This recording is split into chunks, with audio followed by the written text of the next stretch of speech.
Two bishops from China continue to make history at the Vatican as they participate in a meeting of bishops known as a synod. Here's a picture of the bishops as they visited our EWTN Rome Bureau. They were invited to attend the synod by Pope Francis as part of a breakthrough deal between the Vatican and Beijing over bishop nominations. It's the first time that bishops from mainland China have participated in a synod. Joining me now to talk more about that deal is Shea, Director of the Center for Religious Freedom at the Hudson Institute. Nina, welcome back to the program. Thank you. Great to be here. What do you make of this new chapter between the Vatican and China? Well, actually, I'm not as optimistic as some of the others in Rome. And I think the best thing about the deal is that it's provisional. So there's a chance that it could possibly get better.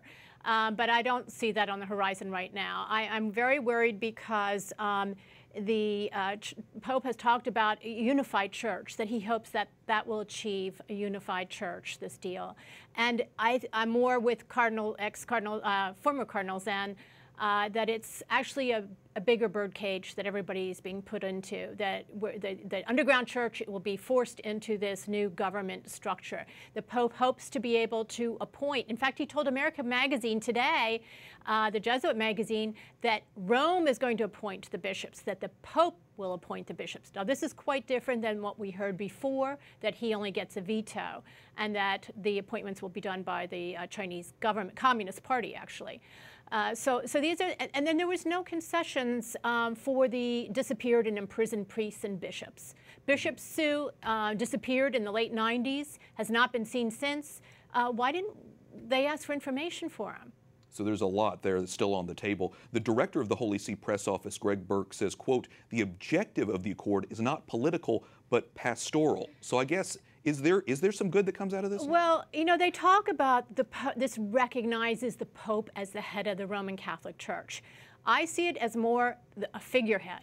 For the large part, the magisterium of the Church, the teachings of this Pope and the prior popes, will not, a large part of them will not be able to be taught. The abortion, religious freedom, even the ones that this Pope has done so much to elevate, which is banning capital punishment or the environment, there will not be able to be any teaching or evangelizing on these issues. And like you say, the Vatican can come in with good intentions, but the Chinese government may not have the same intentions. Exactly. So then, is there any steps in the right direction then trying to allow more religious freedom in China? Because that continues to be a problem as well, just simply being able to worship.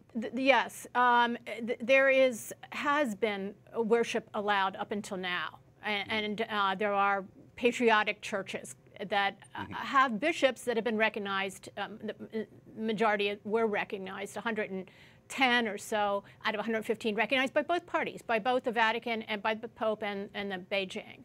So I really don't understand how this is going to get better, but this is a very dark moment for China. There are 1 million Muslims in concentration camps, in brainwashing camps, in a large network throughout China. So this is a very dark time. I don't see a liberalization happening anytime soon. I worry that the church is going to be used for spying on Catholics. It's going to be, and who would go to confession if you're going to get a bad social credit score, which they're giving individuals now in China on behavior. And like I say, the key seems to be the Chinese Communist government wants that control of the bishops, control of its citizens. They want control, and they want to have a soft power prize like the Holy See. Okay, very good. Well, so many things that I know our viewers are going to be praying about, and you'll continue to shine the spotlight on. Shea, Director of the Center for Religious Freedom at the Hudson Institute, thanks so much for your analysis. Thank you.